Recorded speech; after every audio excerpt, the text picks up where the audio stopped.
Visakhapatnam MP అభ్యర్థిగా పోటీ చేస్తున్నానని తెలియగానే ఎంఈవి సత్యనారాయణ గారు ప్రెస్ మీట్ పెట్టి ప్రెస్లో కేఏ పాల్ కంటే పవన్ కళ్యాణ్ కంటే కేఏ పాల్ 100 రెట్లు 1000 రెట్లు బెటర్ అన్నారు. అలాగే టీడీపీ భరత్ చంద్రబాబు నాయుడు గారిని కలిసి ఈ సీటు ఎవరికైనా ఇవ్వండి, నేనైతే మాత్రం పోటీ చేయనని చెప్పిన మాట వాస్తవమా కాదా మీరే ఆయన్ని అడగండి. నమ్మక ద్రోహం చేశారు జగన్మోహన్ రెడ్డి గారు, నమ్మించి ద్రోహం చేశారు, తల్లిని ద్రోహం చేశారు. అందుకే తల్లి 3 సంవత్సరాలు షర్మిలమ్మతో తెలంగాణ అంతా పాదయాత్ర చేసింది. ఈయన పిలిచినా రాకుండా నన్ను జైల్లో పెడతారు నువ్వు రాకపోతే అంటే ఇప్పుడు ఏదో 2-3 మీటింగ్లకు వస్తానన్నారు. అయినా షర్మిలమ్మ 16 నెలలు పాదయాత్ర చేయకపోతే జగన్మోహన్ రెడ్డి గారు జైల్లో ఉండేటప్పుడు జగన్మోహన్ రెడ్డి గారు ముఖ్యమంత్రి అయ్యేవారా అందరికీ తెలుసు, కానే కాదని. మరి ఎన్నో చర్చలు జరిగిన తర్వాత బాలినేని శ్రీనివాసరెడ్డి గారు, విజయమ్మ గారు, అలాగే విమలమ్మ గారు సొంతంగా తను ఇన్ని చర్చలు జరిగిన తర్వాత ఓపిక పట్టలేక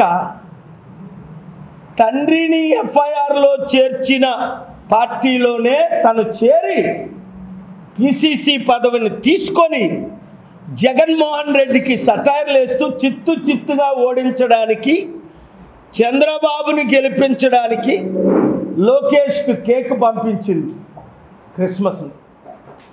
నేనే కానీ అమిత్ షా గారితో 11 సార్లు, సిబిఐ డైరెక్టర్ పాత ఆయన జైస్వాల్ గారితో ఒకసారి అనకూడదు, సుప్రీంకోర్టు చీఫ్ జస్టిస్ గారితో ఒకసారి, జగన్మోహన్ రెడ్డి గారి గురించి నేను చెప్పకపోయి ఉంటే ఆయన బెయిల్ రఘురామకృష్ణరాజు గారు వేసింది ఎప్పుడో విందురు, ఎప్పుడో బెయిల్ క్యాన్సిల్ అయిపోను. జగన్మోహన్ రెడ్డి గారు, విజయసాయి రెడ్డి గారు జైల్లో ఉందరు. ఇప్పుడు దేవుడికి తెలుసు, బీజేపీ నేతలందరికీ తెలుసు, 12 రాష్ట్రాల హెడ్ డైరెక్ట్గా జగన్మోహన్ రెడ్డి గారితో 2 సంవత్సరాల క్రిందట మాట్లాడారు నామా నాగేశ్వరరావు గారు. జగన్మోహన్ రెడ్డి గారు ఎంపీలు 2 ఉంటుండగా సింగ్రిల్లా హోటల్ నుంచి రూపాలా గారు లెటర్ కూడా రాశారు జగన్మోహన్ రెడ్డి గారికి, పాల్ గారిని బాగా చూసుకోండి, సెక్యూరిటీ ఇవ్వండి, మీకు ఎంతో మద్దతు ఇస్తున్నారు అని.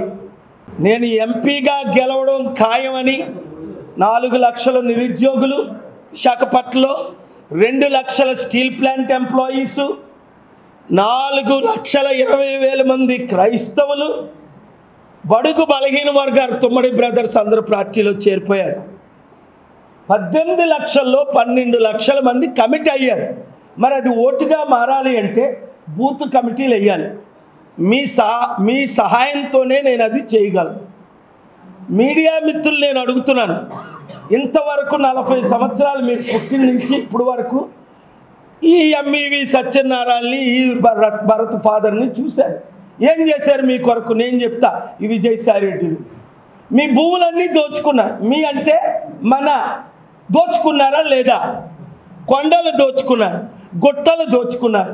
ఒక్కొక్కరికి విజయసాయి రెడ్డికి 1,00,000 కోట్లు ఆస్తుందా లేదా? బొత్స సత్యనారాయణకి 1,00,000 కోట్లు ఆస్తుందా లేదా? జగన్మోహన్ రెడ్డికి 5 లక్షల కోట్లు ఆస్తుందా లేదా?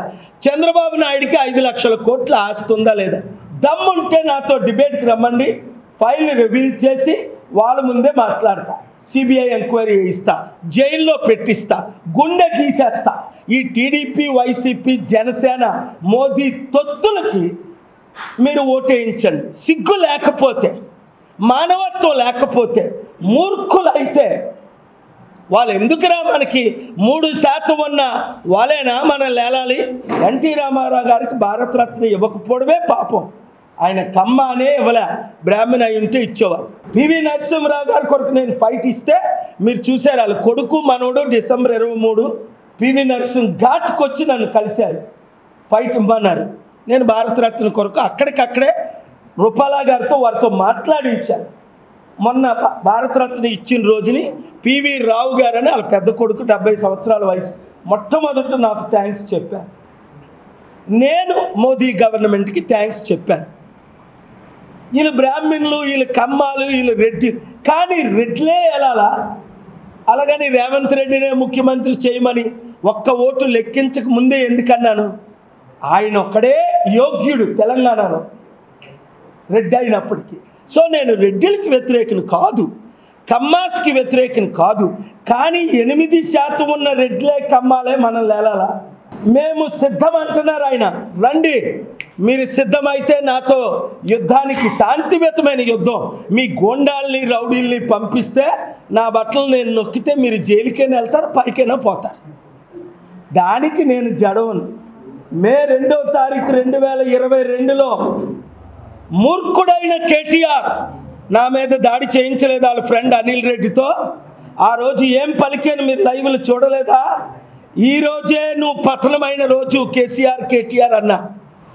2 సంవత్సరాలు ఫైట్ ఇచ్చా, చిత్తుగా 20% ఓట్లు లాగేశాం.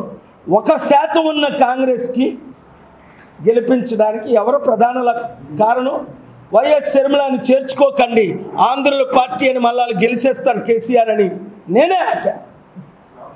ఆవిడ విలీనం చేస్తానంటే చేయించుకోనివ్వలా. ఎందుకు? చంద్రబాబు నాయుడు అప్పుడు కాంగ్రెస్ 2018లో పొత్తులు పెట్టుకున్నప్పుడు కేసీఆర్కి బాణం దొరికింది.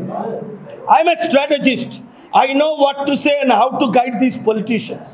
These political leaders meet me for financial help, political strategy, economic growth and many other things.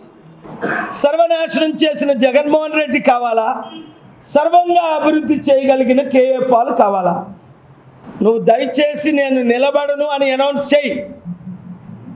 GVL Narasimharao, నేను నిలబడను అని నువ్వు అనౌన్స్ చేయి మోదీతో. విశాఖపట్నాన్ని నాకు విడిచిపెట్టండి. ఇప్పుడైనా తమ్ముడు ఏదో మంచి ప్రశ్న వేశాడు, అడుగు.